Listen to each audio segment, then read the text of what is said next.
Vamos lá, pessoal. Pessoal, sejam bem-vindos que estão chegando, tá? Vou aguardar aqui alguns outros chegarem, mas enquanto isso a gente já vai iniciando. Hoje é a nossa aula inaugural, tá? A aula 01 do nosso curso de capacitação em manejo e intervenção em psicotraumatologia. Essa aula, gente, ela foi criada e construída para a gente fazer uma introdução à psicotraumatologia. Não só ao próprio estudo do trauma, mas também outras questões que estão envolvidas dentro desse estudo. A gente vai falar muita coisa hoje, muita coisa boa. Então, deixa eu só ver aqui meu áudio, gente, porque quando alguém falar aí, vai sair aqui para mim. Então, eu vou diminuir aqui meu áudio. Pronto. Vou voltar para a gente poder iniciar. Então, gente, como falei para vocês, hoje é a nossa aula inaugural, é a nossa primeira aula desse curso. O curso de capacitação, ele é um curso livre, tá? Formação em capacitação, é um curso legalizado aqui no Brasil, então é super tranquilo. Quem tiver dúvidas sobre a certificação, sobre alguma questão, entre em contato com as diretoras, com a parte da diretoria do Instituto Fênix, ok? Ou do Fênix Institute, que é o instituto que é responsável pela certificação de vocês, tá bom? Uma parceria aí positiva que a gente está fazendo, criando esse curso para vocês. É um curso, gente, difícil de encontrar no Brasil. Muito difícil, quase não encontrei literatura brasileira sobre isso. É um estudo bem difícil de ser encontrado. Então, o que eu encontrei, eu estou trazendo para vocês. Bom, as literaturas também em português que eu encontrei, eu estou trazendo para vocês algumas coisas, algumas pinceladas sobre isso. À medida que o curso for tomando rumo, eu vou trazendo também e vou dando aqui dicas, indicações de leitura e artigos para vocês lerem, tá? Sobre essa temática. Mas se vocês pesquisarem, fizerem uma rápida pesquisa na internet, agora não, tá? Fizerem uma rápida pesquisa na internet, em 10, 15 minutos, vocês vão ver que vocês não vão encontrar quase nada em psicotraumatologia em literatura brasileira. Nós temos aí estudos psicotraumas, mas a psicotraumatologia ela abrange outras áreas, inclusive abrange as neurociências. A gente vai falar um pouquinho sobre isso hoje, tá? Sejam todos bem-vindos. Quem não conhece o Instituto Fênix, ele é um instituto situado em Orlando, na Flórida, tá? Um instituto que visa aí fazer a formação, capacitação, cursos de extensão, eventos, para brasileiros que moram lá nos Estados Unidos e para brasileiros que vivem aqui também no Brasil e que têm interesse nos cursos de alto nível, de alta qualidade. Então, eu fico muito feliz, muito agradecido por essa parceria, pela confiança das diretoras que estão aqui. Elas estão aqui na nossa aula assistindo também. Então, eu fico muito feliz de estar podendo participar na construção do conhecimento de cada um de vocês. Sintam-se abraçados por nós e sejam todos bem-vindos. Para quem não me conhece, eu sou o professor Abraão Lemos, eu sou psicanalista, sou mestre em psicanálise e educação, então sou mestre em psicanálise com especialização em abordagens educacionais, sou fitoterapeuta, sou técnico em bioteconomia, tenho formações em terapia neurocientífica, inteligência emocional, especializações em neuropsicanálise, tenho algumas capacitações aí voltadas para a análise comportamental e escuta terapêutica, sou professor de psicanálise e sou atuante em clínica com crianças, adolescentes e adultos. E aí a gente sempre se bate nesse assunto, a gente sempre acaba voltando para esse assunto que são os traumas, porque a gente sempre vai trabalhar com isso na nossa clínica, sempre. Não tem como não esbarrar com uma ou outra pessoa que tem um trauma específico e a gente precisa trabalhar com isso de forma positiva, a gente precisa ter um resultado positivo com tudo isso, e por isso que a gente criou esse curso para vocês, tá? Pessoal, sempre tem dúvida, certificação é internacional, mas tem validade aqui no Brasil, porque ela é registrada aqui no Brasil. Perguntem para essa parte do Instituto que eles fazem, eles explicam bem direitinho para vocês, tá? Qualquer dúvida, vocês vão colocando aí no chat, tá bom? Nossa construção, o que é que a gente vai estudar nessa primeira aula, na aula inaugural? Gente, eu não trouxe nada aqui introdutório, não vai deixar vocês voando nesse assunto. Eu trouxe coisa que dá para entender, então a gente vai sair daqui e entender do que é psicotraumatologia e o que é psicotrauma, que é um trauma emocional, psicológico ou psíquico, ok? Então vocês não vão sair daqui, não precisam me buscar, não entendi isso aqui. Se não entendeu, fala com a gente aqui, fala no chat comigo, ok? Então a gente vai explanar a ideia do psicotrauma em si, a gente vai conceituar os estudos da psicotraumatologia, a ligação dos traumas emocionais, conflitos psíquicos e a experiência e codificação da vivência, que é uma coisa diferente da outra, tá? Experiência é uma coisa, os traumas, a gente sempre fala de acoplação, acoplação traumática, que é, na verdade, aquele gatilho traumático, é outra coisa. Codificação de vivência, outra coisa. Então, vocês vão aprender tudo isso hoje, ok? Gente, eu acredito que vocês lembram dessa frase. Essa frase estava lá no nosso evento. Se vocês não assistiram, corre lá para assistir. Agora não, depois que acabar a aula. Corre para assistir o nosso evento, que foi 100% gratuito. Traumas você tem, vocês precisam assistir, porque foi um evento bem introdutório sobre traumas, tá? Então, essa frase, ela tá lá, e eu carrego essa frase para todo lugar que eu vou, quando eu vou falar sobre traumas. E não é diferente nessa primeira aula. A gente precisa voltar a pensar que o grito da criança interior ferida é mais alto que a fala de um adulto que finge que ela não existe. Então, a pessoa traumatizada, o indivíduo traumatizado, o indivíduo que sofreu algum trauma durante a sua vida, durante a sua infância ou constituição, ele tem essa sensação de um abafamento, de uma situação que precisa de uma fala, mas ao mesmo tempo tem dificuldade de falar sobre isso. Eu acredito que quem está aqui, que já passou por uma experiência traumática, sabe do que eu estou falando. É a sensação que, ao mesmo tempo que quer falar sobre aquele trauma, parece que quase ninguém vai entender ou perceber qual a real dor por trás daquilo ali. A gente vai falar exatamente que espaço de construção é esse e que sintoma. A gente trabalha como sintoma, tá? Então, que sintoma é esse? Porque as pessoas querem e, ao mesmo tempo, não querem falar de um trauma. Vou trazer para vocês, tá? Na nossa trilha de conteúdos, a gente vai entender hoje o que é um psicotrauma, que estuda a psicotraumatologia, traumas emocionais, conflitos psíquicos e complexos internos. A gente vai estudar também as bases fisiológicas do trauma, então, como acontece aí no nosso cérebro quando a gente tem uma situação traumática expressa, experiência traumática, acoplamento traumático, interpretação vivencial, tipos de trauma e algumas reações desses traumas. E um bônus de dica de leitura para vocês, que eu sempre trago, né? Minha cara, trazer bônus de dica de leitura. Vamos lá. O que é um psicotrauma? O que é um trauma? Gente, as pessoas costumam falar trauma normal, tá? As pessoas vão falar trauma psicológico, trauma ou psicotrauma. Por que eu trago psicotrauma? Porque quando a gente fala de trauma em si, na medicina, a gente está falando de qualquer evento do exterior que possa lesionar ou machucar ou trazer uma degradação física para aquele indivíduo, quando a gente fala na medicina. Então, quando eu falo psicotrauma, eu estou trazendo a ideia de um trauma psicológico, um trauma psíquico, ok? Deu para entender? Então, um trauma psicológico é uma resposta emocional a evento que deixou feridas na nossa memória e no conceito do que a gente de identidade de uma pessoa. A gente sempre pensa que o trauma em si, ele é algo que só deixa uma ferida na nossa memória. Eu vou ficar muito mal, eu não vou conseguir ter um relacionamento, eu vou ter dificuldades para dormir, eu vou ter dificuldade tal, ok. E se eu paro para dizer para vocês que um trauma, na verdade, ele traz um novo conceito da nossa identidade, ok? O trauma vai trazer uma nova configuração para algum dos espaços da constituição de nossa identidade. Então, quando eu falo de um psicotrauma, quando eu falo de um evento traumático na vida de uma pessoa, eu estou falando de diversas situações, gente, não só traumas expressos e bem específicos, tá? Claro que todos os traumas específicos, eles são e têm uma contribuição no conceito de identidade muito forte, mas quando a gente fala de um trabalho voltado para a constituição da identidade de uma pessoa, a gente tem aí os microtraumas. Eu não falei para vocês lá no início, naquela nossa aula especial, quem estava assistindo lá, eu falei sobre traumas que acontecem na nossa vida, que são traumas bons, que podem causar alguma coisa ruim, ou podem ter um resultado não tão legal para a vida da gente. Vocês lembram? Quem não lembra, assiste lá depois. Mas, para a gente entender aqui, inicialmente a gente tem traumas positivos na nossa vida, tá? Temos traumas positivos. O desmame, o desligamento com a mãe em algum momento, desligamento com o pai em algum momento, não desligamento, mas a desapropriação de um espaço que a gente tinha de cuidado. Então, a gente começa a perceber que esse cuidado não é voltado mais para a gente, porque a gente não precisa mais de cuidado.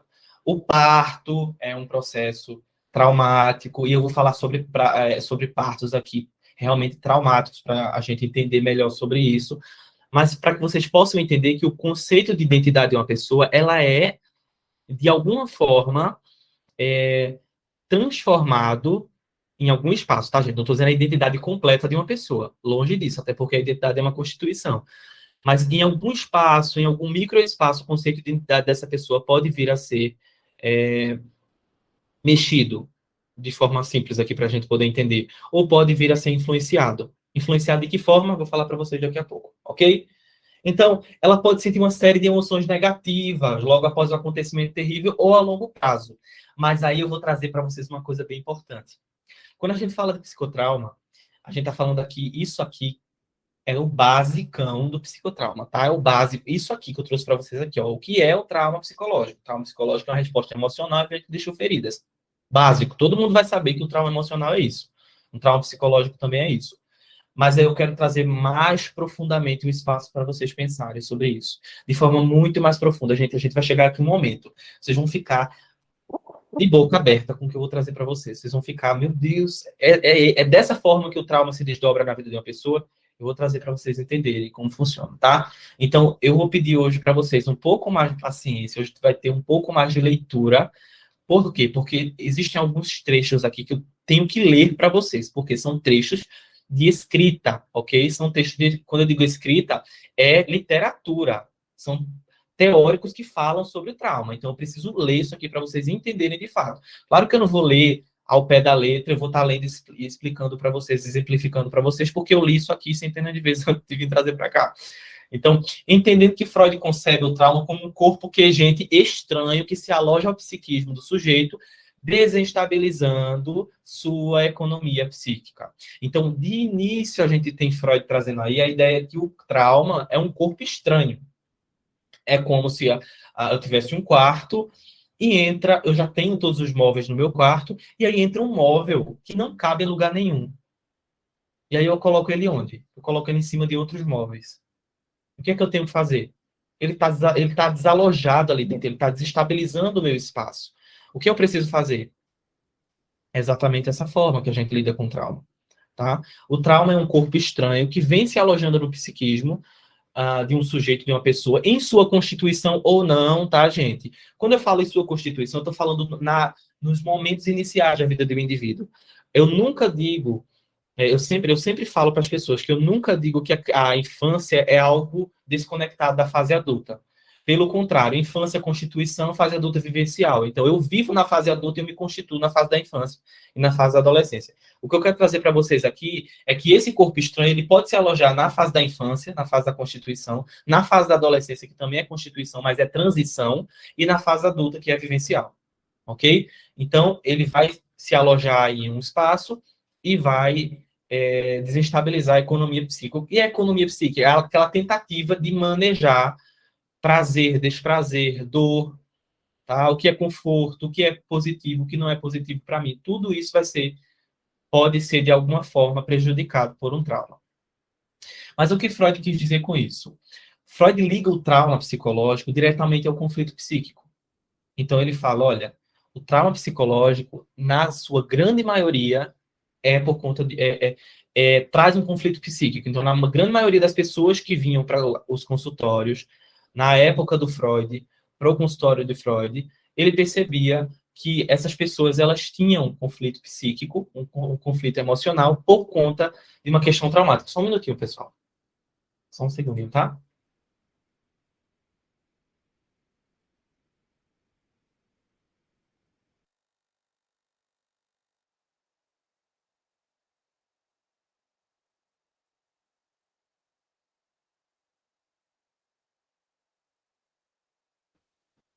Pronto, pessoal. Prontinho. Tive que desligar aqui o microfone para dar. Tá?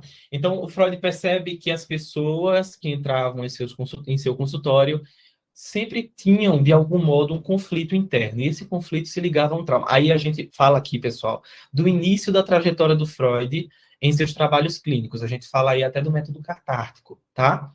Quem estudou Freud aqui sabe do que eu estou falando. É aquele método catártico que é cura pela fala, blá, blá, blá, falo, abre reação, senti esse trauma, mas ainda fica um pouco distante. Então, eu estou falando aqui de questões psicanalíticas, tá, gente? Mas a gente vai... Esse estudo, esse curso é pautado e baseado em estudos psicanalíticos. Então, vocês verão a gente falar da psicanálise aqui a todo momento, mas a psicanálise, ela tem um olhar sobre o trauma, gente, muito profundo. Vocês vão entender isso daqui a pouquinho. Vocês vão ver como é gostoso trabalhar com essa questão com a psicanálise. Tá? Então, o conceito de trauma psíquico é entendido como a decorrência de um acontecimento que abalou de tal forma o indivíduo que provocou modificações consideráveis no seu modo de funcionamento psíquico. Tá? Então, o que é modo de funcionamento psíquico? O que seria isso, professor? Modo de funcionamento psíquico é a forma como eu lido com as minhas questões internas, ou também externas, tá? O meu comportamento, a forma como eu lido com as minhas questões pulsionais. O que é pulsional? As minhas questões de prazer, de desprazer, de desejo. Tudo isso vai estar atrelado a uma questão que, quando é afligida ou atingida por um trauma, pode ser modificado. Então, o funcionamento psíquico é, na verdade, a constituição da personalidade de um sujeito. Aí vocês me perguntam uma coisa, as pessoas sempre me perguntam quando eu falo de traumas. Professor, então quer dizer que transtorno de personalidade pode acontecer por causa de um trauma?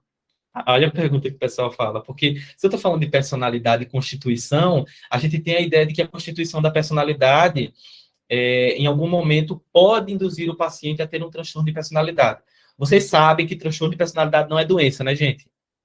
Coloquem aqui no chat, quem sabe, quem não sabe sobre isso. Transtorno de personalidade não é doença, gente. Não é. Transtorno borderline, transtorno narcisista, tá? Não é. Transtorno de personalidade é, na verdade, uma configuração do funcionamento psíquico. É a forma como eu lido com as minhas questões. É o meu comportamento. Então, para a gente entender e fechar essa ideia aqui, as modificações consideráveis dentro do funcionamento psíquico, de algum modo, estou falando de forma geral não, tá, gente? Existem estudos e estudiosos que falam que, de algum modo, isso pode desencadear um transtorno de personalidade. Então, a gente já chega para um ponto aqui de que a ideia inicial é de que um trauma pode ser tão forte que cause transtorno de personalidade em alguma pessoa. Gente, quando a gente fala de transtorno borderline, já ouviu falar de transtorno borderline, ou limítrofe, tá? Esse transtorno, ele é caracterizado por uma instabilidade emocional, então existe essa dificuldade nos relacionamentos, essa impulsividade, e é basicamente unânime a ideia dos especialistas em dizer que esse transtorno normalmente acontece com pessoas que sofreram negligência na infância, na fase da adolescência. Tá? Isso é muito expresso, muito expresso. Pesquisem sobre isso, quem quiser. Se vocês quiserem, eu trago sobre isso, literatura sobre isso, falando sobre esse transtorno, tá? E sobre outros também. Mas a maioria é por conta dessa modificação psíquica mesmo, tá? Considerando as contribuições freudianas mais tardias, ou seja, as contribuições de Freud um pouco depois, ele entende, então, que o traumático é excedido pulsionalmente. Então, o trauma traz uma exceção, ou um excesso, na verdade, exceção não, um excesso pulsional para aquele indivíduo. O que é excesso pulsional? É a dificuldade de lidar com essa questão, gente. Não nomeia. Vou trazer aqui para vocês uma coisa, eu falei lá no evento, mas vou falar aqui novamente. Não consegue nomear. Quem tem um trauma na fase da infância não consegue nomear aquele trauma. Não consegue, de fato, trazer aquilo à luz de uma verdade moral, à luz de uma verdade ética, de uma verdade própria, parecida com a verdade de um adulto. Então, o que eu vivo na fase da infância é muito arcaico e é difícil de se dizer, tá? É difícil de ser representado de forma fácil para qualquer pessoa. E aí, por isso, essa dificuldade de expressão, principalmente por pessoas que passaram por processos traumáticos na fase da infância. É muito difícil.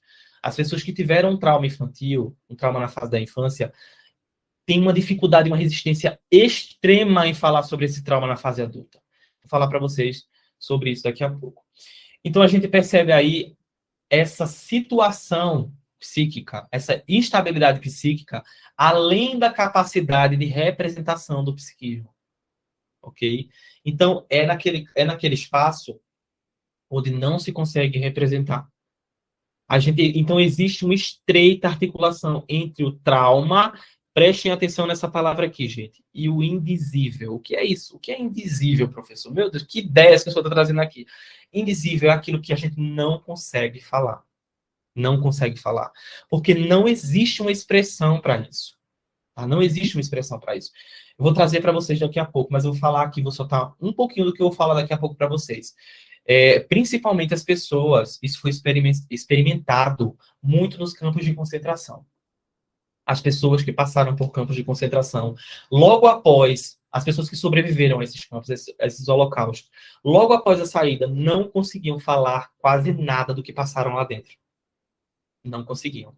E por mais que as pessoas dissessem, fale, por favor, você tem que falar, você tem que falar. Eles diziam, eu não sei como falar, eu não sei o que falar. Por mais que ele entendesse o que aconteceu lá dentro, ele não conseguia falar. Vou falar para vocês aqui de uma experiência, de uma literatura que eu trouxe aqui para vocês, de um autor que trouxe exatamente um exemplo claro disso aqui, tá? Do antes, enquanto o indivíduo estava lá dentro no campo, e quando ele saiu do campo, como foi que ele reagiu a tudo isso? Então, o trauma, ele foi tão forte nesses casos que ele partiu para o indizível, para uma incapacidade de representação psíquica sobre aquilo.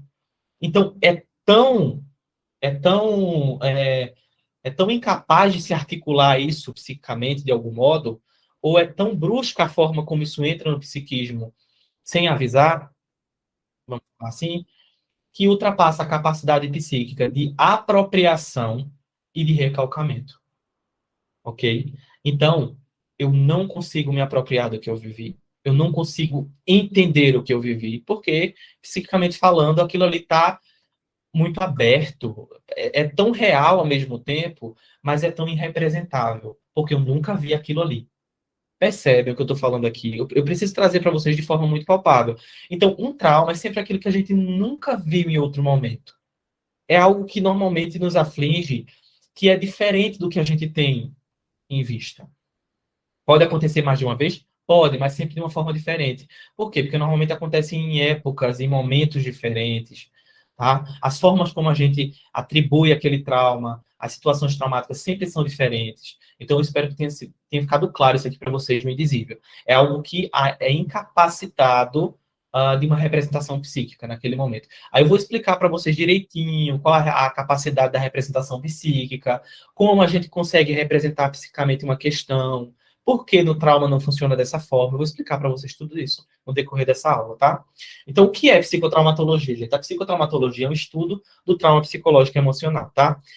Ela é uma das abordagens estudada pela psicologia, então a psicologia se apropria também da psicotraumatologia, mas outros profissionais também estudam, inclusive a psicanálise estuda a psicotraumatologia, tá?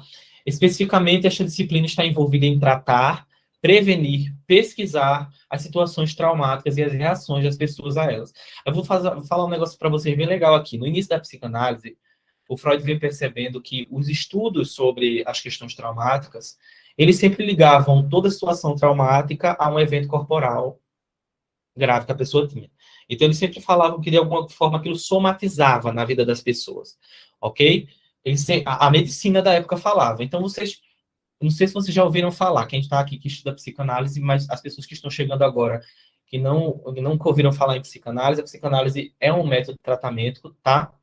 Um método terapêutico proposto por Sigmund Freud, que trabalha as dores emocionais, as questões da incapacidade em lidar com essas questões, tá? Com as dores do indivíduo. Então, quando a gente fala do início da psicanálise, propriamente aquele início ali em que Freud percebe que a medicina não consegue dar conta de algumas questões voltadas para um trauma emocional ou psíquico, ele fala assim, olha, tem coisas que acontecem com duas pessoas, gente, isso aqui eu estou dizendo que ele pensou dessa forma, tá?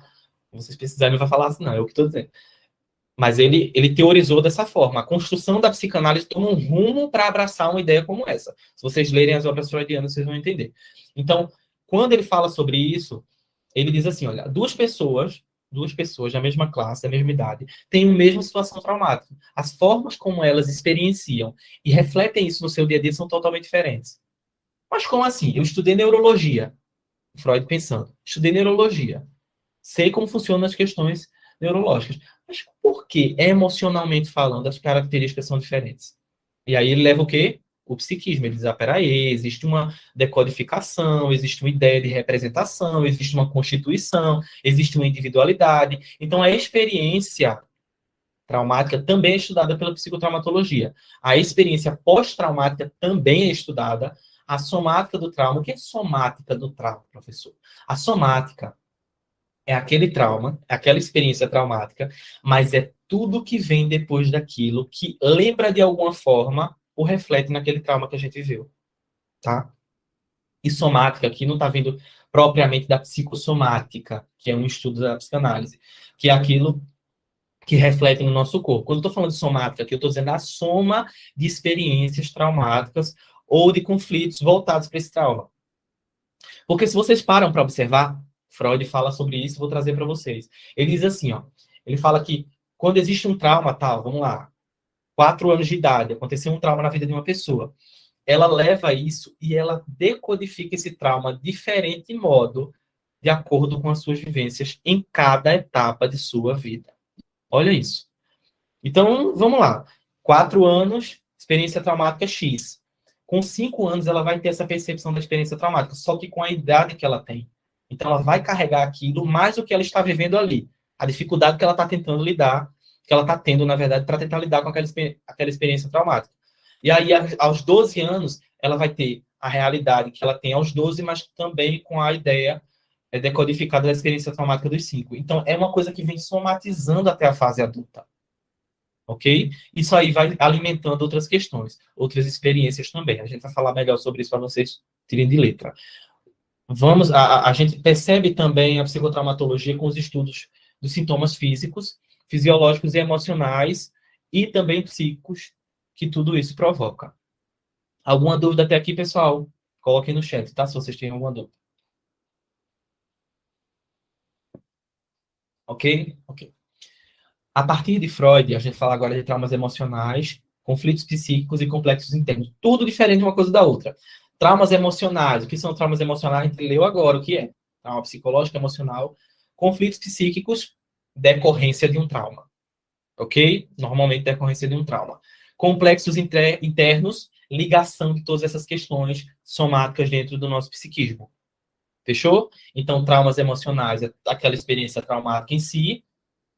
Conflito psíquico que eu carrego através desse trauma emocional, complexo, tudo que liga na minha vida inteira e que se constrói a partir do que eu vivi. Fechou? Ok. A partir de Freud, numerosos autores têm avançado a pesquisa sobre o tema, sobre a psicotraumatologia. Tá? Numerosos não brasileiros. Infelizmente, a gente não tem tanto estudo brasileiro voltado para isso. Insistindo também sobre o fato que a experiência traumática é aquela que não se representa, ainda que deixe inevitavelmente marcas indelegíveis, Jesus do céu, marcas propriamente fortes na memória desse sujeito, tá? Indeléveis, gente. Isso aqui tá fora do meu contexto. Marcas indeléveis, que são marcas notórias, né? Marcas notáveis, que são, na verdade, difíceis de serem retiradas. E, na verdade, nunca são retiradas, ok? Nesse sentido, de acordo com Maldonado e com a Cardoso, estabelece, então, a estreita articulação entre o trauma e o indizível, novamente aqui sendo colocado, agora pela a Maldonado e a Cardoso, que estudam um pouco sobre a obra freudiana e os complexos emocionais através das questões traumáticas. Então, quando a gente fala dessas marcas inevitáveis que o trauma pode causar, a gente tem a ideia, então, novamente, da estreita articulação, da estreita conversa entre o ambiente traumático e aquilo que não se consegue falar. E aí, o que eu quero trazer para vocês nesse primeiro momento, gente? Que a prática em manejo e intervenção com psicotraumatologia é entender que tem coisas que não conseguimos dizer. Olha isso. Aí a gente chega um espaço de, meu Deus, e agora? Como é que eu vou trabalhar com um trauma quando eu não consigo falar sobre esse trauma? Vou falar para vocês daqui a pouco. Mas é importante vocês entenderem que existem algumas questões traumáticas que nunca vão aparecer no consciente de um sujeito. Nunca. Tá? Nunca. Algumas vão aparecer sim. Algumas questões vão aparecer dependendo da idade desse sujeito, depende muito da idade, depende muito do contexto que ele está, depende muito também do tratamento que está sendo feito sobre ele. Mas, na maioria das vezes, o indizível está bem próximo do contexto traumático. Tá? E quando eu falo do indizível aqui, eu não estou falando só do indizível em não ter uma representação, porque não tinha um nome para se dar aquilo. É o indizível porque não tem uma representação própria. Tem um trecho aqui que eu vou trazer para vocês, de um autor, que ele fala que a nossa capacidade linguística, ou seja, a nossa língua, ainda não criou algumas expressões para uma questão traumática que a gente vive. É tão ruim, é tão difícil, que não tem como falar o que aconteceu. Então, o que eu quero trazer para vocês nesse primeiro momento, gente? Eu quero trazer para vocês essa prática que precisa ser humanizada dentro desse trabalho. A gente não consegue fazer um trabalho positivo com a psicotraumatologia, entender os traumas de uma pessoa, ou melhor, entender até os nossos próprios traumas, se a gente não entende que existem algumas questões que levam tempo, mas que precisam ser feitas dentro da clínica, tá? Outra questão, toda vez que a gente diz assim, mas se ele não lembra, ele não precisa falar sobre aquele trauma, ou sobre algo parecido com aquilo, ele precisa falar, gente. Porque, por mais que seja indizível, a sensação que se tem é que precisa falar. Eu vou trazer para vocês sobre o que a Maldonado e a Cardoso traz. Ela fala que existe uma aproximação ainda sobre essa questão pulsional da fala, sobre essa questão, essa tendência ao falar alguma coisa, a expressão, tá? Ainda é uma sensação de necessidade dentro do ambiente traumático, mas o indizível está muito próximo. E aí o que causa a dor pode ser o indizível. Ok? É aquilo que a gente não consegue nomear, que a gente não consegue falar, a gente só consegue sentir. Uma paciente, e faz bastante tempo que eu atendi essa paciente, ela me fala sobre as questões traumáticas, e em um momento ela diz, olha, quando eu penso nesse trauma, parece que os meus ossos estão sendo quebrados. Olha que forte isso aqui. Ela fala, quando eu falo desse trauma, parece que os meus ossos estão sendo todos quebrados. E aí, o que eu liguei? Que ela estava querendo dizer o quê? O indizível. Ela não tinha outra forma de expressar a dor que ela estava sentindo. Mas qual a forma que ela tinha para expressar? Dizendo que os ossos dela estavam sendo quebrados. Era tão difícil de falar aquela dor que ela estava sentindo. A única forma de expressão foi aquela.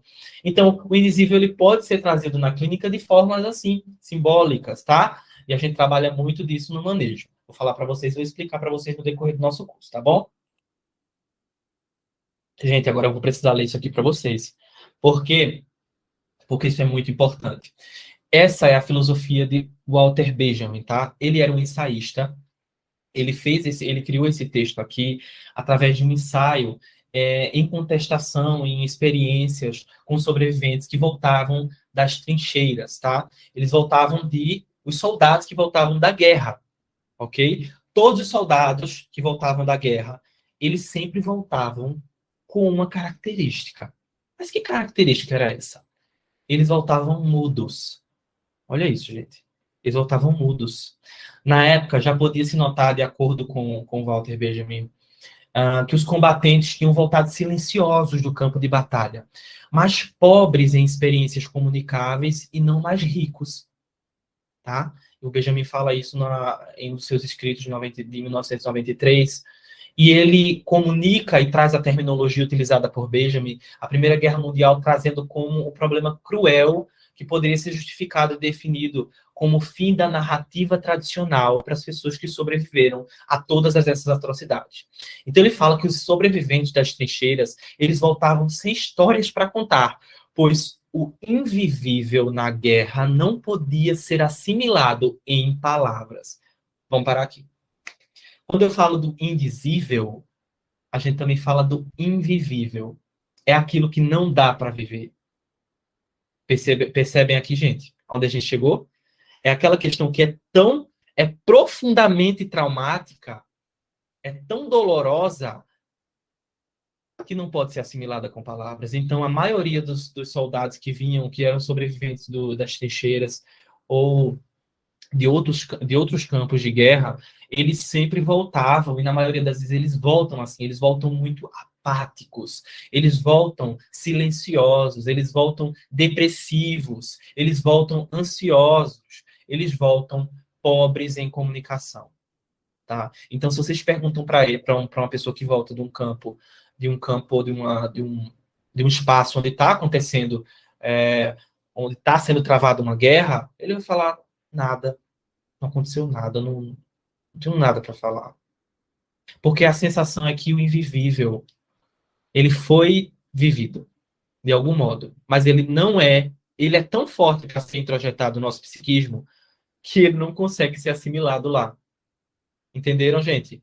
Deu para entender o que eu quero trazer aqui para vocês? Que dentro dessa experiência, quando a gente percebe aí os soldados sobreviventes, eles voltam pobres em comunicação. Isso aqui não só acontece com soldados, não, tá, gente? Isso acontece com pessoas que passam por um relacionamento tóxico, um relacionamento traumático mesmo, tá? Relacionamento traumático, tóxico. Isso acontece também com pessoas que são abusadas sexualmente na infância. Elas se tornam apáticas aonde, gente? Na sexualidade. Elas tornam a sexualidade indizível ou invivível. Percebem? Elas tornam a sexualidade distante. Quando é no relacionamento, eles tornam o relacionamento invivível, um relacionamento distante, algo que não é próximo a ele, não dá para se apropriar do que foi vivido, ok?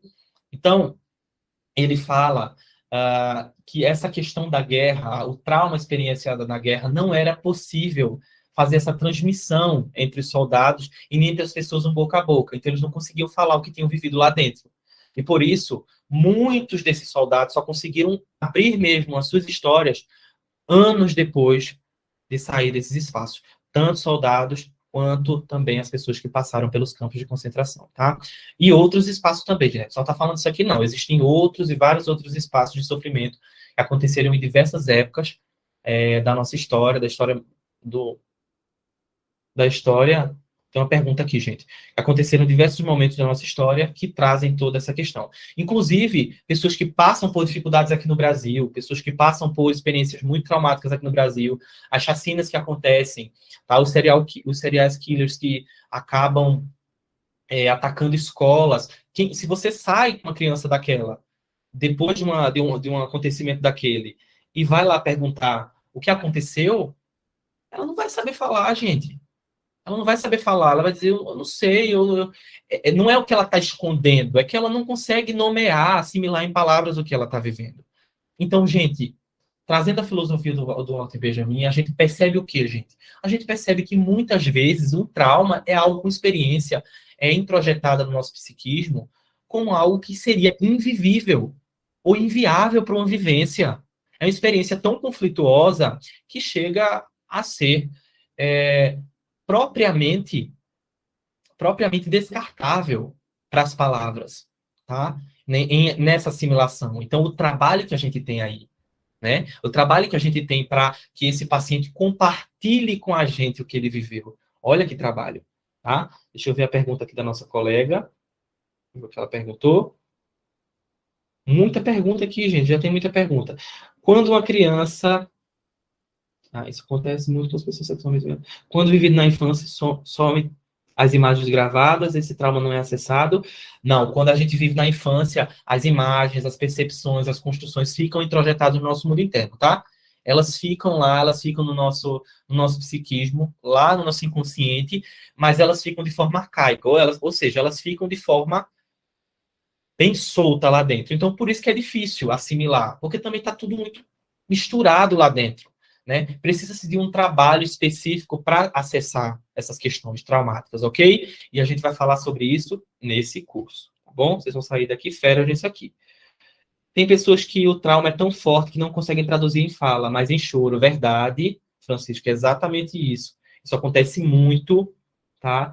Nesse caso do abuso, não pode acontecer o contrário com a sexualidade, ficar exacerbada sem dúvidas também, porque aí se busca de forma desenfreada a resolução dessa questão, ou se busca uma afirmação sobre essa sexualidade. Então, o oposto também é verdadeiro, isso também pode acontecer, tá? Muito bom aqui. Sem dúvidas, Francisco, precisa de um excelente acolhimento, de um acolhimento eficaz. E a gente vai entender isso no decorrer do nosso curso. Eu vou trazer algumas ferramentas bem positivas para vocês trabalharem aqui, tá? Não digo ferramentas, mas eu vou trazer alguns olhares, algumas perspectivas, algumas construções, manejos próprios. Eu vou trazer aqui coisas que vocês podem trabalhar. Inclusive, eu vou trazer aqui uma aula falando como trabalhar isso em grupo, porque muitas vezes a gente vai fazer um seminário, uma palestra, e a gente quer falar sobre traumas, né? A gente quer ser profundo, a gente quer trabalhar de forma positiva, quer trazer resultado e quer fazer com que aquelas pessoas busquem a melhora, busquem o auto-resgate. Vou trazer para vocês como fazer isso de forma eficaz, para que a gente consiga. Vamos agora para essa segunda para esse segundo escrito aqui, que são os sonhos de Levi em Auschwitz. Tá? Levi, rapaz que passou pelos campos de concentração, pelo campo de Auschwitz, acho que se fala assim, a figura da narração de Benjamin associa a vivência do choque sendo ilustrada pelos sonhos do primo Levi no campo de Auschwitz. Gente, Levi é exatamente associado dentro da narração do Benjamin, que é esse ensaísta que trabalha, que fala sobre essa questão traumática, tá? Sonho que, segundo ele, seria comum a todos os prisioneiros do campo de concentração. Parem e observem isso aqui. Eu preciso que vocês observem isso aqui. Eles sonhavam em retornar para casa. Então, eles sonhavam que retornavam para casa. E, ao retornar para casa, tentavam contar aos outros o que aconteceu no campo de concentração, o que haviam passado, mas, para o desespero deles, ninguém queria escutar o que tinha acontecido. Simplesmente levantavam-se e iam embora indiferentes. Tá? Parem aqui. Vamos parar aqui. Percebem aqui a ideia do sonho, que o sonho quer trazer? Vou explicar para vocês. É essa sensação que o que eu vou falar? Será que essa pessoa quer ouvir? É tão ruim o que eu vivi que eu tenho que poupar essas pessoas de escutar isso. Porque eu não quero que elas sintam o que eu senti. Porque eu não quero reviver isso aqui nessa dinâmica. Porque falar, gente, o falar está muito próximo ao que a gente vive. Tá? Nós somos seres de fala, nós somos seres de comunicação. Tá? Então, a comunicação é muito expressa da nossa vivência, é muito próxima à nossa vivência, à nossa área vivencial. Então, vocês precisam entender que quando eles sonhavam, principalmente o Levi, quando o Levi traz esse sonho aqui, ele fala que as pessoas no seu sonho não queriam ouvi-lo. E, ao mesmo tempo, ele tinha essa necessidade de falar. Essa recusa se expressa na forma contundente do questionamento inquietante do primo Levi. Porque o sonho de cada dia se traduz constantemente em nossos sonhos. Na cena sempre repetida, na narração que os outros nunca escutam. Aí ele sempre se perguntava, mas por que meu sonho é a mesma coisa? É a mesma vontade que eu tenho da liberdade, mas mesmo assim, dentro do sonho eu não consigo falar para ninguém o que eu passei aqui. As pessoas não querem escutar o que eu passei aqui. Vou trazer para vocês. Tá? Então, essa ideia do trazer e o outro não escutar é duas afirmações dentro do sonho. A primeira afirmação é que o outro precisa ser poupado das minhas dores ou das dores que eu sofri. E a segunda é que não é descritível o que ele sofreu. Então, por isso que ele nunca conta. Ele falou, deixa eu te falar, deixa eu te falar. Sabe por que não fala? Porque não tem o que falar, gente. Entende? Naquele momento, a dor é tão grande que não consegue se falar sobre aquelas questões. É o invivível, tá? E eles estavam vivendo o invivível dentro dos campos de concentração. A gente saía muito expresso. Então, é importante que a gente possa observar isso aqui. Nos sonhos também podem aparecer isso, tá? As questões traumáticas. Deixa eu ver se tem alguma pergunta aqui. Ok. Mais alguma dúvida? Coloquem aqui no chat, tá? A conceituação psicanalítica sobre essa questão do indizível ou do invivível sustenta aquilo que é de ordem trauma, implica a ideia de algo inassimilável ao mundo psíquico. Ainda que deixe marcas que são indeléveis na memória, tá? Marcas que são expressas na nossa memória, essas marcas que irão retornar sobre os determinismos cegos ou mudos da compulsão à repetição. Vamos parar aqui para a gente entender isso aqui, tá? Compulsão à repetição, uma das ideias propostas por Freud, tá? Dentro de um dos seus textos voltados na sua ideia, na prática clínica, recordar, repetir, elaborar, em 1914, tá? E aí Freud depois vem em 1920, depois vem em 1970, começa a trabalhar com essas questões também, mas a gente precisa entender que essas elaborações que tentam aparecer depois de um trauma são exatamente as tentativas de elaboração que não conseguem ser feitas dentro do mundo psíquico, tá? Entenderam aqui, gente? Então, se eu passo uma situação traumática, o que é que eu vou tentar fazer? Eu vou tentar assimilar o que eu não consegui assimilar dentro do meu mundo interno. Automaticamente eu vou começar essa compulsão à repetição. E o que pode ser a compulsão à repetição depois de um trauma? pode ser aquela tentativa de voltar para o mesmo espaço. Gente, a gente está falando aqui de coisas simples, mas de coisas que são expressas na vida, na nossa clínica, tá? Quando a gente fala de uma situação traumática, vamos lá para uma questão bem simples aqui, que eu sempre trabalho com isso. É aquela sensação, vivi um relacionamento tóxico, ou vivi um relacionamento maravilhoso, perdi essa pessoa. O que eu vou fazer? Vou estar nessa compulsão, a repetição do mesmo jeito, vou tentar novamente, vou buscar novamente, e vai essa busca o tempo inteiro, porque a perda naquele momento é, por si só, um trauma, tá? Tudo que é inadmissível, que é difícil, que é complicado ser lidado no mundo psíquico, é propriamente um trauma, tá bom? Então, o luto também é um trauma bem expresso na vida de uma pessoa. Então, a tentativa de assimilação vai ser feita através das nossas relações, da nossa vivência, do nosso dia a dia também, certo? Então, a gente percebe aqui essa questão dada pelo Alan Fine e pelo André Green como memória amnésica. O que é memória amnésica? Vamos falar um pouquinho sobre isso. A memória amnésica é aquela memória que fica lá escondidinha, é diferente das memórias ou das lembranças encobridoras. Ela não é aquela memória que eu vou acessar rapidamente, é uma memória que está ali. Ela influencia a minha vida, mas ao mesmo tempo é como se ela não existisse. Tá? Ela é tão inconsciente a esse ponto, mas ela influencia. Tá? Porque existe o quê? Manifestações de somatizações e despersonalizações. Gente, vamos falar um pouquinho sobre essa questão da despersonalização. Isso aqui é muito expresso em pessoas que sofrem questões traumáticas muito fortes, tá? Muito fortes.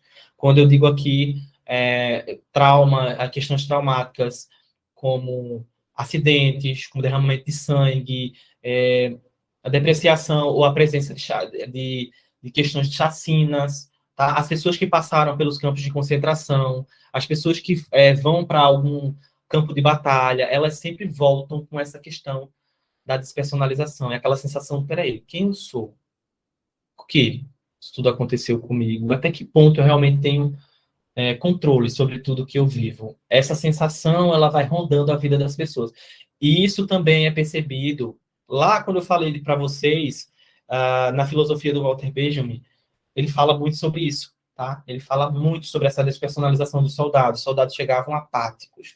Eles chegavam e não conseguiam falar exatamente o que estavam sentindo. Aí, eu vou trazer para vocês uma coisa bem interessante. As pessoas sempre falam, mas professor, o senhor está tratando aqui de traumas muito fortes, muito abrangentes. Não, gente. Você não vai lidar com uma criança que sofreu um abuso sexual como se fosse uma coisinha. Não é uma coisinha. Tá? Não é uma simples coisa. Trauma nenhum é uma simples coisa. Isso não existe. O que é um trauma chega a ser inassimilável ao mundo psíquico, então já é algo a ser tratado, certo? Então, o nosso trabalho aqui é, nesse primeiro momento, acolher e entender essa questão na fala do paciente. Vamos fechar aqui a ideia que eu quero trazer para vocês. Primeiramente, acolher essa pessoa, de fato, gente. Não é ficar forçando, fala, você tem que falar. Mas você tem que falar sobre isso, porque, gente, calma, pelo amor de Deus, a pessoa entrou agora, a pessoa está nesse momento, ela está sendo acolhida. Ela precisa esperar esse momento, às vezes ela não consegue falar, tá? Porque é inenarrável o que ela tenha sofrido em algum momento. Viver e narrar. Vamos falar um pouco sobre isso? O Sigmund Silva, ele sustenta que a cena traumática, ela permanece incorporada como um corpo estranho, estranhamento pelo fato de ter morado do outro lado do campo simbólico. Vamos parar para observar isso aqui agora. Isso aqui é muito, muito legal quando a gente fala disso, tá? Então, é um corpo estranho porque ele não morava próximo ao nosso campo simbólico, ao falável, ao narrável, tá? Ao que é apalpável, ao que é mais próximo e ao que é de apropriação à nossa realidade. É algo que está do outro lado. Quando eu falo, gente, eu chego a falar disso aqui na questão do abuso sexual. Porque a criança não tem sexualidade definida, ela não tem uma comunicação voltada para essa área sexual, ela não tem uma construção voltada para isso. Quando eu falei comunicação voltada para a área sexual, ela não consegue entender o que é erotização. Olha isso. Parem e observem. A criança não sabe o que é erotização. A criança não sabe, estou falando aqui de erotização fálica, tá? De relação sexual mesmo. Porque, na maioria das vezes, está voltado para isso, ao abuso sexual, né? Em 99% dos casos é isso. É o prazer do indivíduo que vai ali atrás de uma criança, que vai ali tentar contra uma criança. Isso é muito expresso. Então, para vocês pararem para observar uma questão, é algo que está estranhamente do outro lado, ou propriamente do outro lado do campo simbólico de uma criança. Ela não se apropriou disso. Ela não entende o que é isso. Então, o campo simbólico, ele se impõe fundamentalmente à necessidade daquela experiência vivida, da experiência do trauma e de contar para o outro o que foi vivido. Então, é desse campo que a gente cria aquela ideia do, peraí, eu preciso falar isso aqui. Eu não sei como falar, mas eu preciso falar. É isso que a criança sente. É isso que o adolescente sente. É isso que a pessoa sente. Eu não sei como falar, mas eu tenho que falar. Eu não sei como eu vou expressar, mas eu tenho que expressar o que eu senti. É isso, tá? Essa é a primeira ideia que a gente tem aqui da aproximação de um, de um corpo estranho quando chega-se ao espaço de um corpo de um campo simbólico na fase adulta. Eu estou trazendo aqui o campo simbólico, é aquele campo do nome, da ideia, do trazer, do falar, do expressar. Isso aqui acontece muito na fase adulta, porque na fase adulta eu já sei nomear tudo. Na fase adulta, a maioria das coisas eu consigo nomear. Mas aí ainda fica meio que não tão próximo. Por quê? Porque isso aconteceu aonde? Na fase da infância. Então, é exatamente o que Freud fala. A pessoa vai se constituir, ela vai trazer, vai tentar falar isso na fase adulta, mas não vai ser a mesma coisa. Não é a mesma coisa. Porque nunca vai ser a mesma coisa. O que a pessoa viveu na fase da infância, na fase da adolescência, em qualquer período traumático, é sempre diferente do que ela vai tentar simbolizar ali, ou do que ela vai tentar falar e narrar ali, de fato, naquele momento. Deu para entender isso, pessoal? Espero que tenha ficado claro para vocês, tá?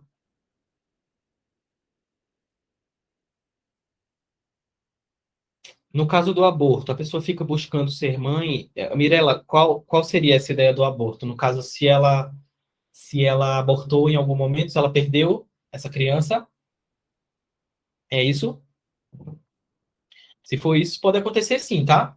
Essa sensação de, peraí, eu perdi o meu objeto de desejo, porque na verdade a criança em algum momento ela parte para ser objeto de desejo da mãe, né? Então ela parte para essa ideia de completude, então a mãe se sente essa pessoa completa em algum momento a partir desse espaço, quando nasce o desejo de ser mãe, tá, gente? Então ela se sente. E aí quando ela propriamente perde, não só quando ela passa pelo estágio de ter esse bebê, mas quando ela não tem propriamente esse bebê mais em sua realidade, como funciona, né? Como está? Isso é traumático, tá, gente? Sem dúvida é traumático. Sem dúvidas. Então, isso pode acontecer sim, tá? Sim, Mirella, a nossa colega disse aqui, sim, perdeu o bebê e adotou outros filhos. Sim, isso pode acontecer, tá? Essa sensação que eu perdi, e aí eu vou ter que buscar. E aí ela tem que entender, ela tem que se entender, ela tem que se perceber. Essa pessoa, nesse caso, precisa observar um pouco essas questões, né? Até que ponto ela. O que é que, na verdade, esse desejo quer falar? Pode ser que seja um desejo só para ser mãe? Pode, mas até que ponto? Né? Isso é importante, é positivo para ela, e até que ponto ela se sente completa, mesmo depois de ter adotado o primeiro bebê. Porque nós somos pais e mães desde a primeira criança. Não precisamos ter uma infinidade de crianças para um dia sentirmos-nos mães ou pais. Então, é algo que, claro, depende do indivíduo, da construção desse indivíduo, mas isso precisa ser revisto, isso precisa ser percebido pela própria pessoa, de fato. A tese freudiana da retranscrição dos traços de memória articula-se com a noção de que somente haveria trauma psíquico na posterioridade do acontecimento traumático. Parem e observem isso aqui. O Freud fala que o trauma, a sensação, os traços de memórias traumáticos, eles só aconteceriam depois de um acontecimento traumático. Então, eu vivo esse acontecimento traumático e o trauma psíquico vem o quê? Depois, ok? Haveria uma retroatividade, uma ação póstuma do trauma através da lembrança. Após o trauma, ocorre um rearranjo, um efeito do tempo através do qual os eventos traumáticos adquirem significações para o sujeito. A significação depois segue pela via de um processo de reconstrução e sintoma. Vamos parar e observar isso aqui, eu quero que fique claro para vocês. Tivemos o trauma lá na fase da infância, na fase da adolescência, levamos essa situação traumática, ela se introjeta no nosso psiquismo e se transforma em um trauma psíquico porque não consegue ser assimilado pelo nosso mundo interno. Fechou? Após isso, existe uma retroatividade, uma ação póstuma ao trauma. É aquela tentativa de se rearranjar.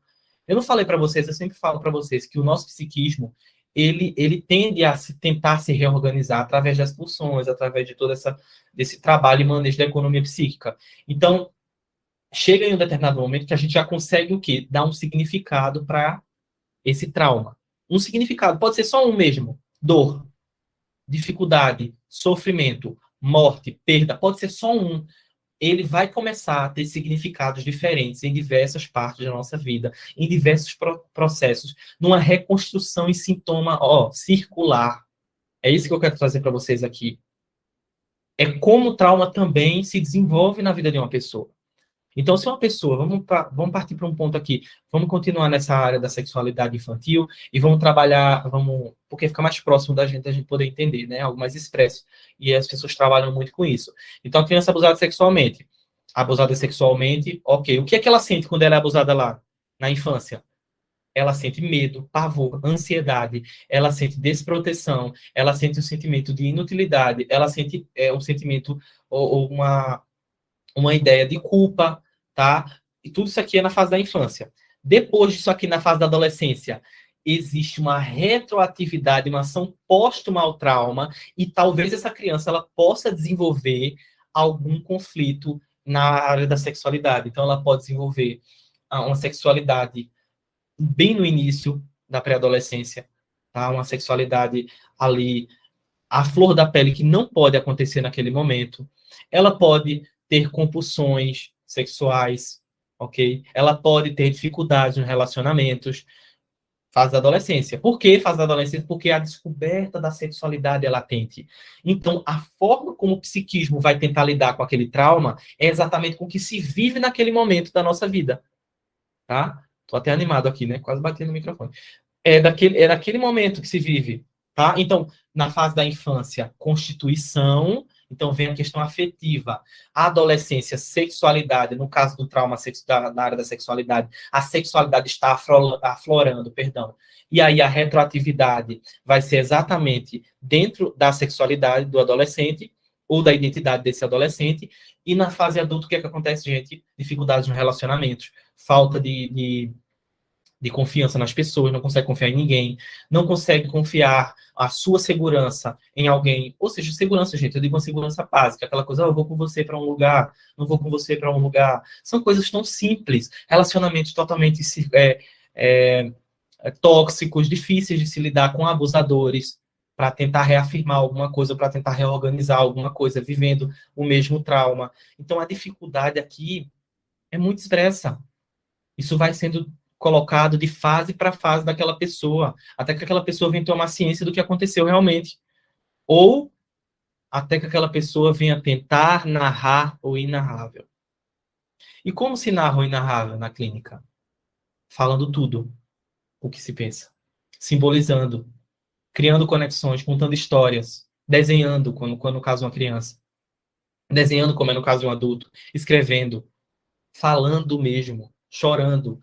Tudo isso pode ser uma expressão de alguma questão que é inarrável para aquele indivíduo.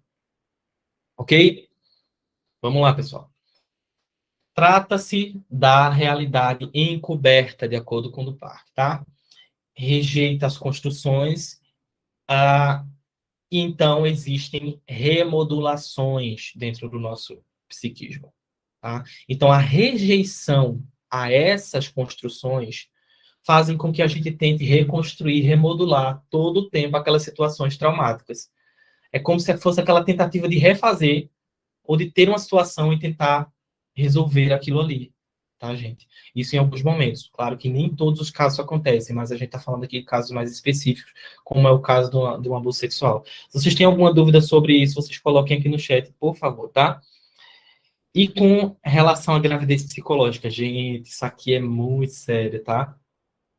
É um, é um assunto que tem muitos estudos voltados para essa área, tá?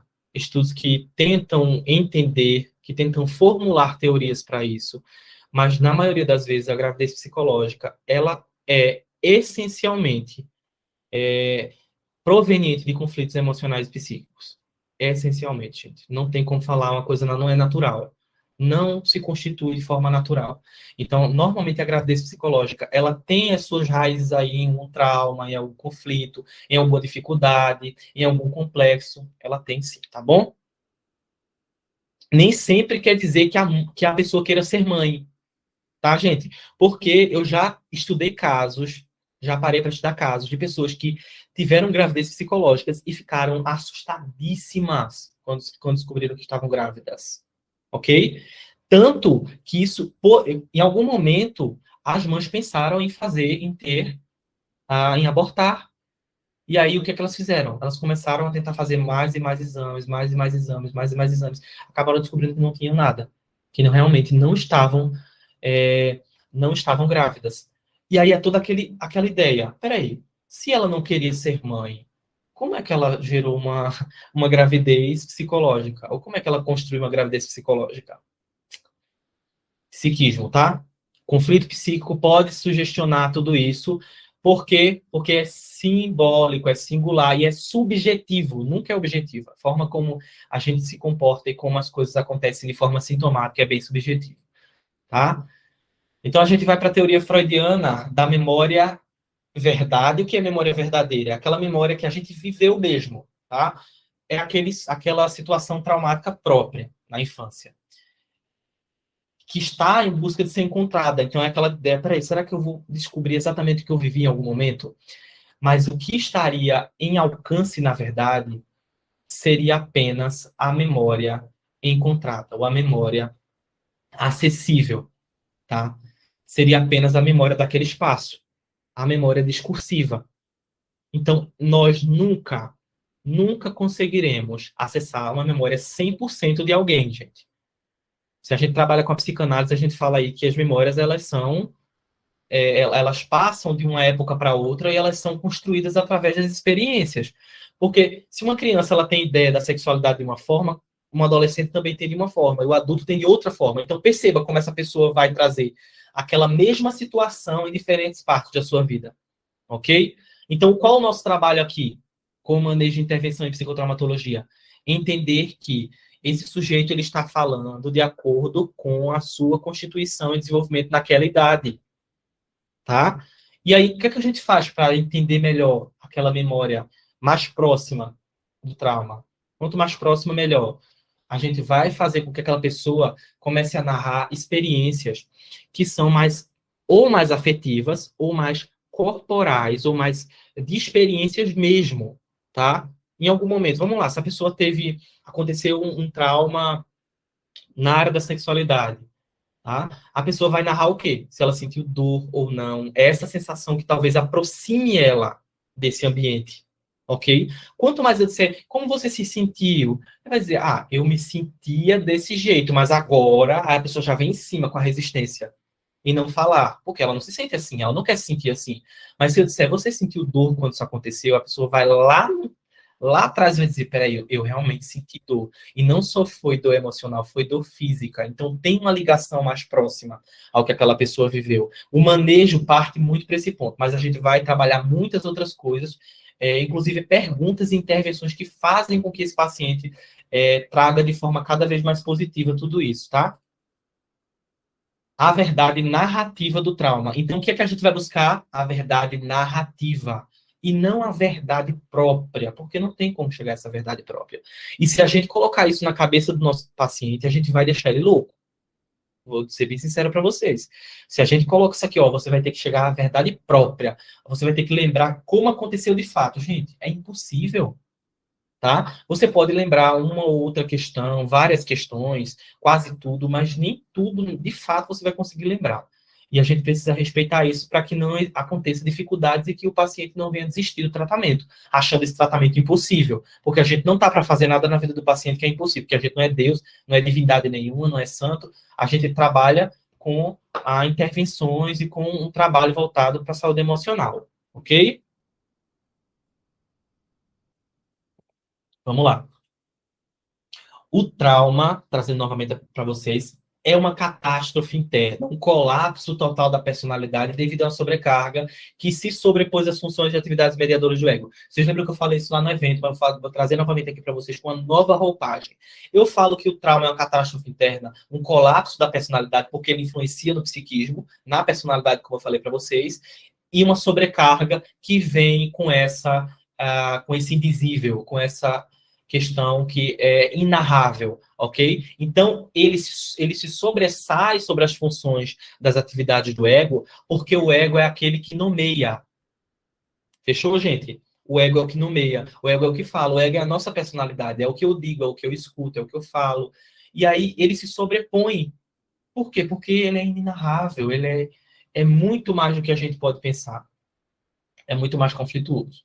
É surpreendente, de acordo com o Clover, é surpreendente que se tenha tão pouco a dizer justamente a respeito de acontecimentos tão extremos.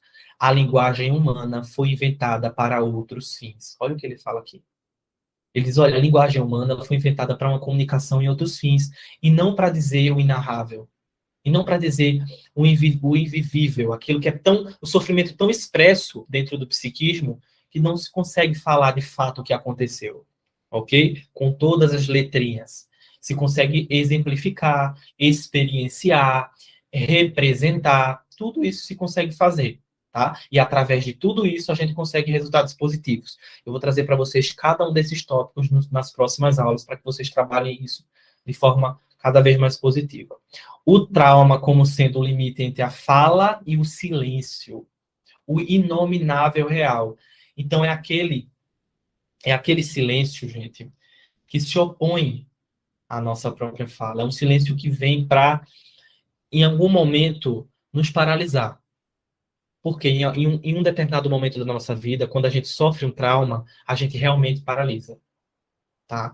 Gente, quando a gente fala disso aqui, a gente deixa muito expressa aquela experiência traumática de uma criança abusada sexualmente. O que que ela faz, gente? O que que ela fala? Que todo adulto fala. Todo adulto que sofreu um abuso sexual na infância, o que que ele fala? Eu não consegui falar. Eu não consegui.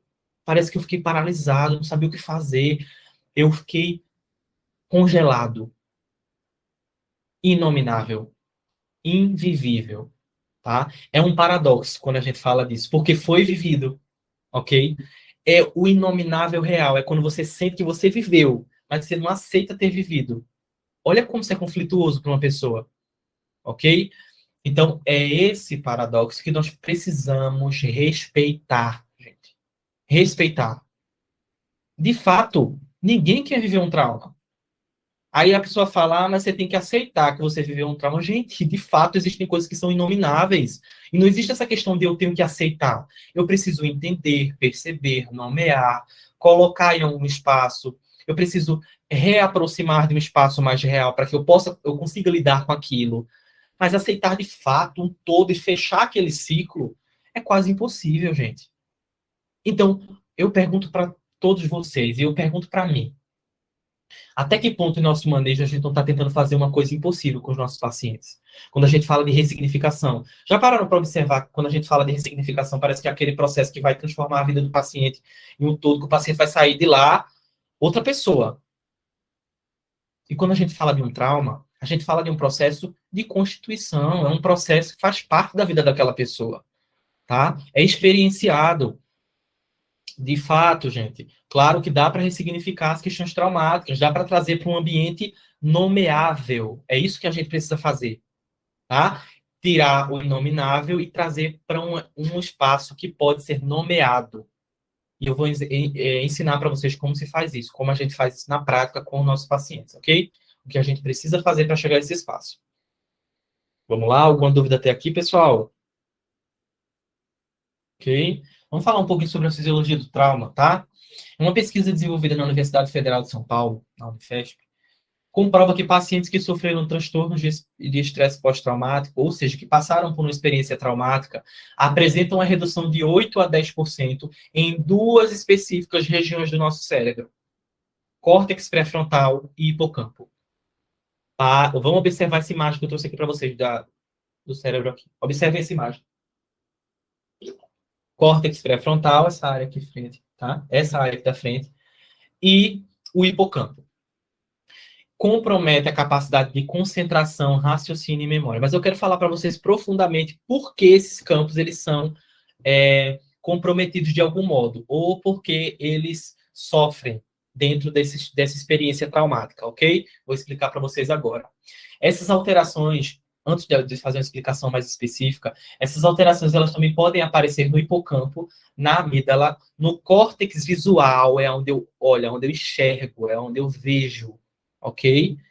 A amígdala é outro importante espaço neuroanatômico, e eu vou falar para vocês, vou exemplificar para que cada lugar serve e por que eles são afetados aqui.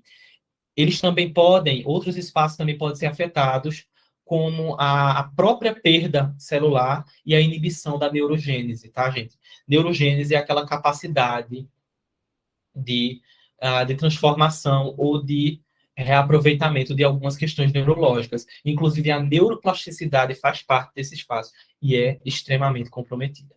Até mesmo morte de neurônios foram experienciados dentro do processo de experiência com essas questões do estresse pós-traumático. Estudos relacionam altos níveis de cortisol com menor volume no cérebro, também que damos as funções cognitivas e problemas da memória, funções voltadas aí para a aprendizagem, para o desenvolvimento dessa criança e desse adolescente e posterior adulto. A memória é prejudicada quando a pessoa apresenta a persistência do evento traumático.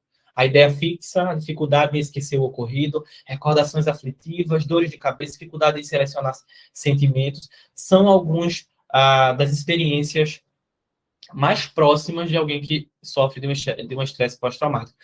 Aí, quando eu falo disso aqui, as pessoas dizem assim, mas o estresse pós-traumático só acontece com alguém que sofreu um acidente. Engano seu, quem pensa assim. Porque não é, tá? Uma pessoa, uma criança, olha, eu vou falar uma criança, que sofre um abuso sexual. Ela começa a ter dor aonde, gente? Na barriguinha. Ela começa a ter dor no bracinho. Ela começa a ter dor na cabeça. Ela começa a ter dor não só nas áreas afetadas sexualmente. Não só. Aí todo mundo diz, mas a criança não tá, é só uma dor de barriga. Ela tem dor aqui, ó, no baixo ventre. Inclusive, até escutei, ouvi a Liliane falando sobre isso. Participei de umas aulas com ela sensacionais. Mas eu percebi isso aqui em outros lugares também, gente. Tá? Não só aqui no baixo ventre, mas a dor de barriga em si é muito proveniente de um espaço de um estresse pós-traumático. Então, a criança que é abusada, logo depois que ela é abusada, ela começa a ter os sintomas. E os pais pensam que é besteira, frescura, qualquer coisa, tá com birra, tá com estresse. Não, é exatamente o estresse pós-traumático. A sensação do inominável, do invivível entrando no seu psiquismo. Ok? É isso aqui que a gente fala. É quando se vive uma coisa e o choque é tão grande que você começa a somatizar corporalmente tudo aquilo.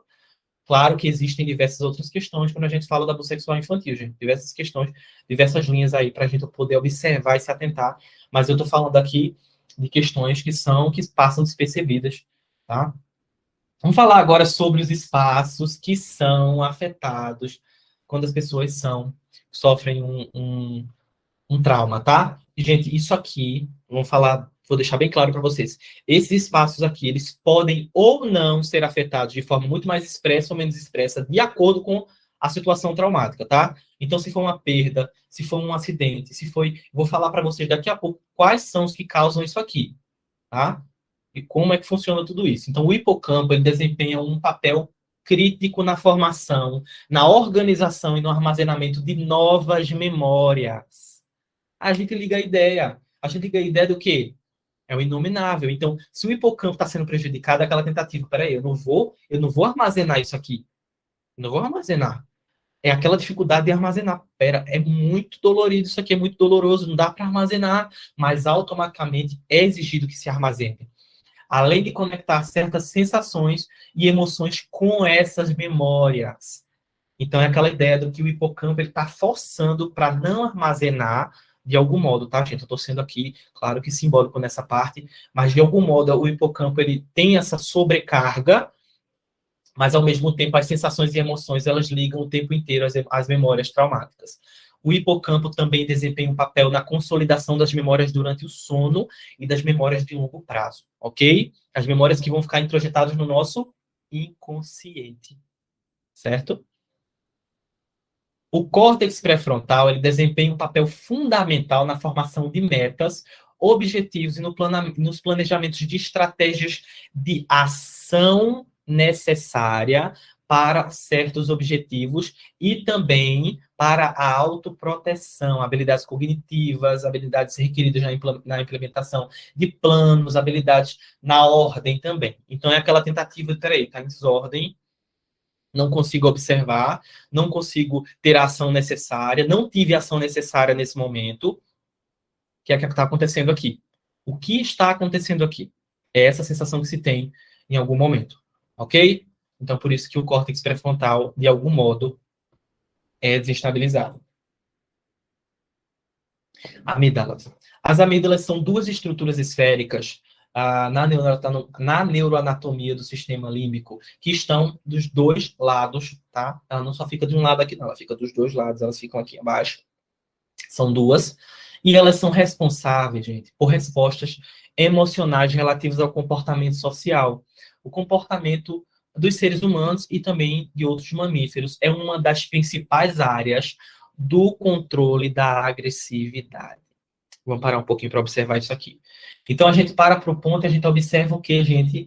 Que a sensação que se tem é aquela sobrecarga sobre isso aqui.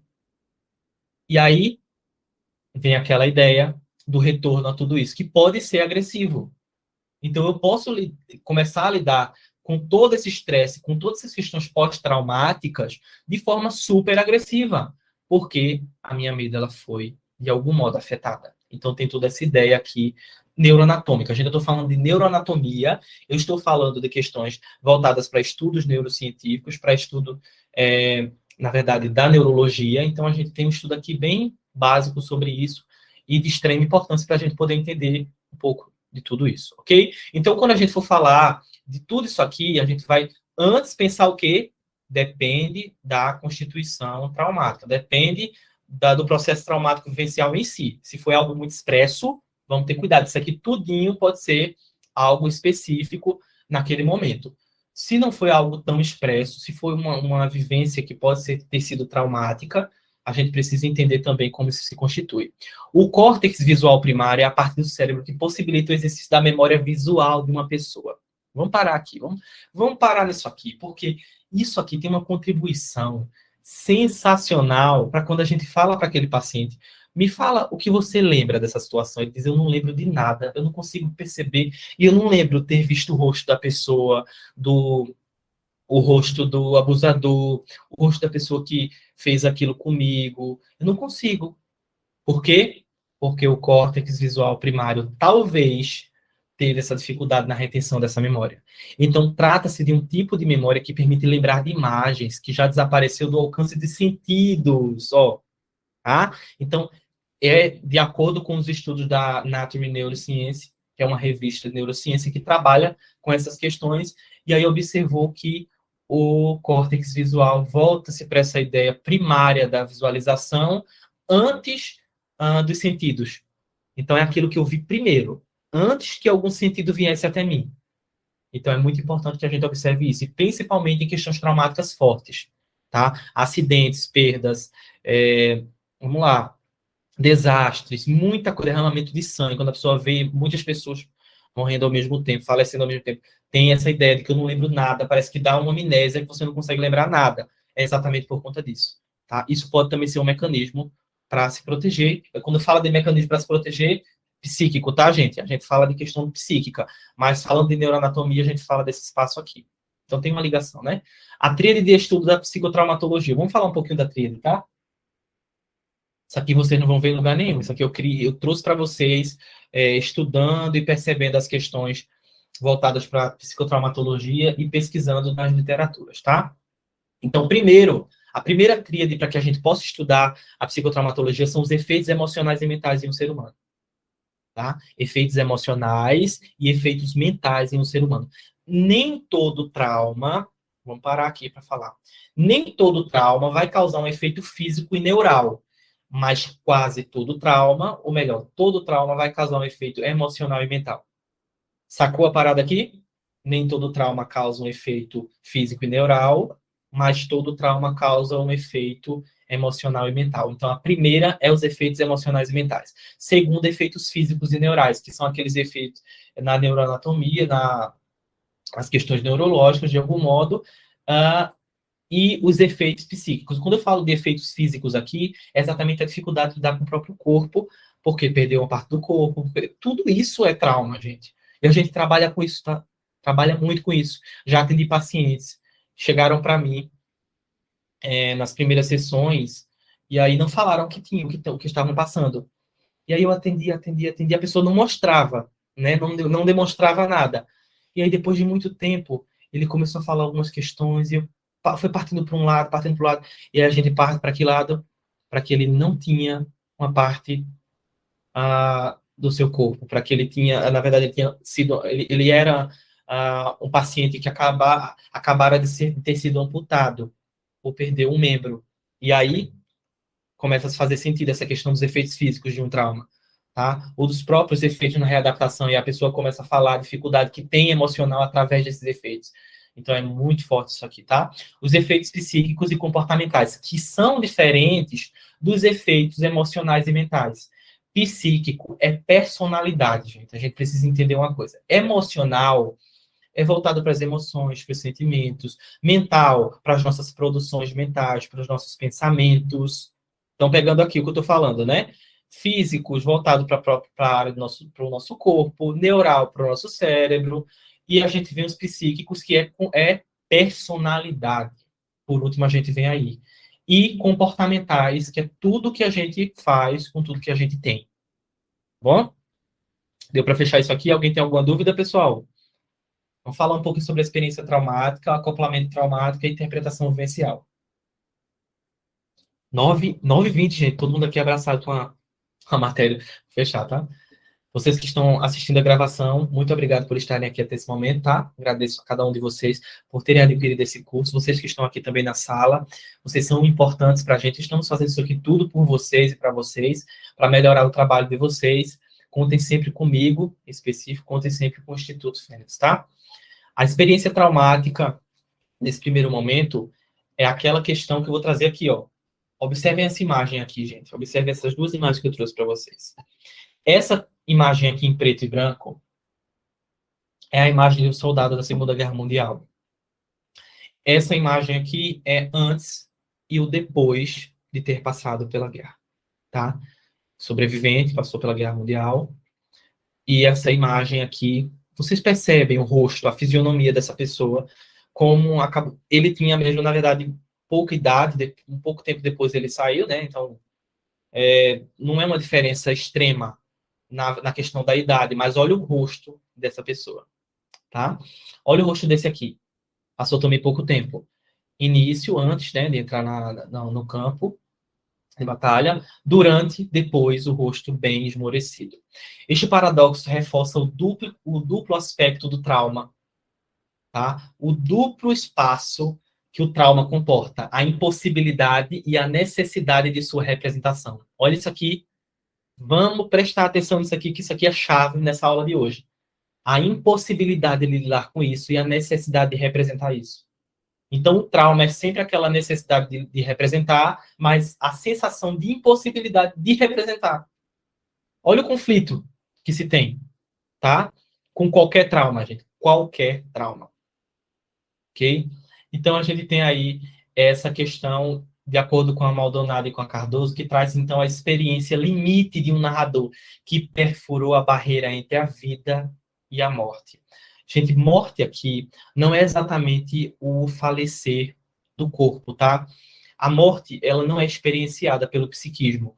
Na verdade, nós temos a ideia, psicamente falando, que a morte é o desaparecer, é o não existir, é o não nomear. Olha, onde a gente vai. Chegamos? Percebem aqui onde a gente chegou? A morte, então, seria para o psiquismo não nomear aquilo. É a incapacidade de alguém frente a uma dor. É isso que traz, gente, as pessoas à clínica, a incapacidade de lidar com aquela dor. Então, o que a gente vai trabalhar aqui é muito sério. A psicotraumatologia é um estudo muito profundo. A gente precisa lidar com tudo isso com muita ética, com muito respeito com os nossos pacientes e com a técnica apropriada. E a gente vai trazer tudo isso para que vocês tirem de letra esses trabalhos, ok? Experiência traumática. Experiência traumática pode ser vivenciada de forma parecida por diversos indivíduos, mas nunca é percebida e codificada do mesmo modo por todos. Isso aqui é o que eu trago para vocês sobre experiência traumática, é o que o Freud percebe, o que outros teóricos também percebem, tá? O acoplamento traumático, também chamado de gatilho do trauma, é um estímulo psicológico ou emocional que incita a lembrança de uma experiência traumática vivenciada vir para fora pelo indivíduo, tá? Então, o acoplamento é aquilo que vem e entrou, mas o gatilho faz com que aquilo, de algum modo, saia. Isso acontece muito na compulsão à repetição. No processo de repetição de um indivíduo, quando o indivíduo começa a repetir a mesma coisa o tempo inteiro, uma fala o tempo inteiro. Ah, mas tá a mesma coisa. E depois, na outra sessão, a mesma coisa. Na outra sessão, a mesma coisa. Isso é um estímulo psicológico e emocional que, normalmente, quem busca é o próprio indivíduo. Acreditam, gente, que quem busca esse estímulo emocional é o próprio indivíduo. Por quê? Porque ele está tentando lidar com essa questão, nomear essa questão e de algum modo, sanar essa impossibilidade, trazer essa impossibilidade para um espaço possível, ok? Interpretação vivencial sempre está ligada ao singular do sujeito, como ele percebe, como ele lida, como ele codifica e dá significado ao acontecimento. Na maioria das vezes, o que é dito em um relato traumático é exatamente essa interpretação. Parem, observem aqui, palavra-chave para a nossa aula de hoje. Na maioria das vezes, o que é dito em um relato de uma pessoa traumatizada, de uma pessoa que sofreu um trauma, um abuso, uma dificuldade, uma perda, qualquer coisa, é exatamente a interpretação vivencial dessa pessoa. E não exatamente o que aconteceu de fato naquele dia. Ok? Aí vocês podem me perguntar, mas professor, a gente não precisa saber o que aconteceu de fato naquele dia? Mas o que aconteceu de fato naquele dia é o que a pessoa está falando, gente. A gente precisa entender o que ela carrega é o que ela não está conseguindo lidar. Então, é exatamente o que a gente precisa trabalhar. Claro que existem outras questões mais a fundo, lá dentro, inconscientemente, que ela não fala. Mas isso aí é um trabalho que vai sendo feito no decorrer do tempo. Você vai precisar trabalhar inicialmente com o relato daquela pessoa, de acordo com a interpretação do que ela tem. E aí você vai conseguindo chegar a espaços mais profundos de acordo com o manejo, ok? Traumas e suas reações. Traumas de alto impacto são extrações das amígdalas com éter. O choque elétrico, alucinações, afogamento, sufocamento, sofrimento fetal, tá? Nascimento traumático, estresse intrauterino, procedimentos ginecológicos invasivos. E as reações desses traumas, que são os traumas de alto impacto, são reações físicas, neurais, comportamentais e mentais. Eu vou trazer isso aqui para vocês de específico, falando um pouquinho sobre cada um para a gente na próxima, tá? Nas próximas aulas. Então, se vocês quiserem saber mais, os que estão assistindo aqui, que são convidados da nossa aula de hoje, que querem saber mais sobre cada uma dessas questões, sobre essas reações, efeitos físicos, neurais, comportamentais e mentais, a gente vai trabalhar tudo isso nas próximas aulas, ok? Temos os ataques inevitáveis e inescapáveis, que são ataques de animais, sequestros, guerra, bombardeio, chacinas, ataques terroristas, ofensa física, ofensa sexual, incesto, abuso sexual, ataques com ferimentos, queimaduras, envenenamento, tiros, cortes e perfurações. O que são as estações das amígdalas com éter? As estações das amígdalas são exatamente as extrações feitas lá dentro do nosso... Gente, tirei aqui. Só um minutinho, tá? Vamos voltar. Opa. Aqui. Extrações de amêndoas são exatamente incisões feitas durante tratamentos em neurologia, tá, gente? Durante tratamentos neurológicos. Então, na verdade, não são extrações, são perfurações em alguns lugares, são ferimentos que podem ser causados no nosso cérebro, na nossa... Isso tudo pode acontecer e são traumas de alto impacto. Uma queda, gente, uma queda com uma fratura ou com alto impacto na nossa cabeça, no crânio mesmo, pode ocasionar questões físicas, neurais, comportamentais e mentais. Tá? Podem causar, sem dúvidas. Inclusive, a gente tem aí estudos voltados para isso o tempo inteiro. Tá? Então, a extração das amígdalas com éter é exatamente a extração dentro de processos na neurologia. Vamos agora voltar para isso aqui. Falei para vocês sobre os ataques inevitáveis e inescapáveis, e as reações desses ataques são reações físicas, neurais, comportamentais, mentais e psíquicas, ok? Tudo isso aqui. Olha só quanta coisa pode acontecer por uma pessoa que tem um ataque inevitável ou que sofre alguma dessas questões.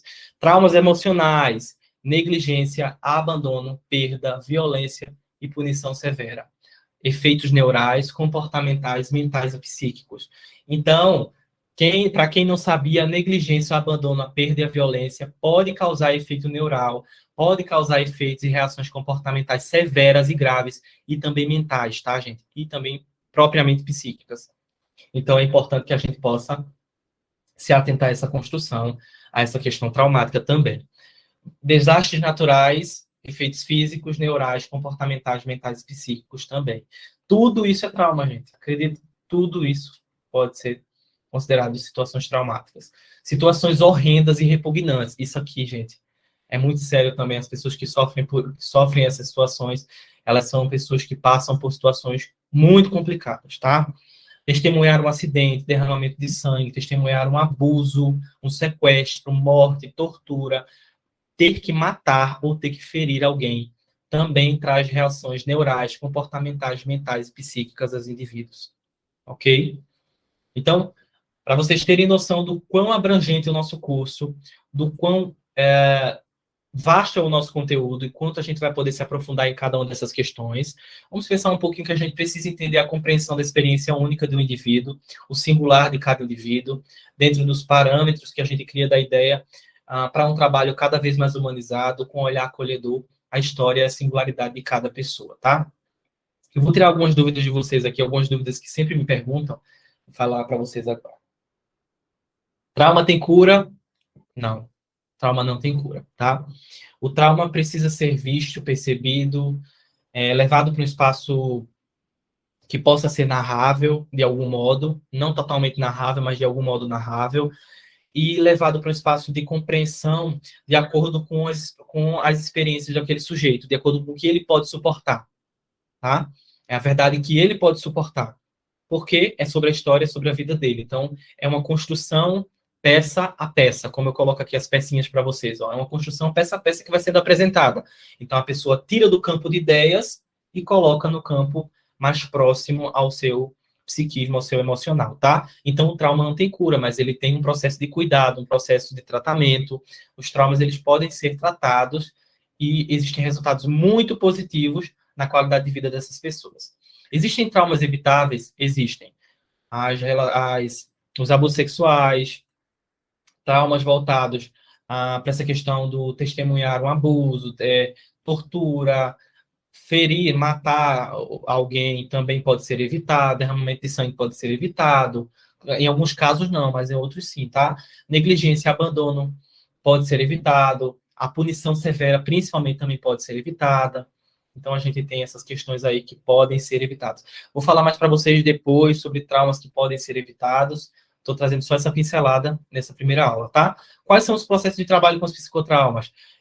Para que vocês possam saber quais são os processos de trabalho com os psicotraumas, vocês precisam ficar até as nossas próximas aulas, tá? Eu vou trazer tudo isso para vocês, vou trazer passo a passo de como trabalhar com o trauma X, como trabalhar com a criança traumatizada sexualmente, como trabalhar com traumas sexuais, traumas de abandono afetivo, como trabalhar com questões de traumas voltados para questões inevitáveis, como acidentes, desastres, tudo isso a gente vai trabalhar e vai perceber esse trabalho aqui, tá? Desde o início do acolhimento até o encaminhamento desses pacientes, certo? Então, os processos de trabalho com os psicotraumas, nós já vimos aqui muita coisa, mas continuaremos vendo nas próximas aulas.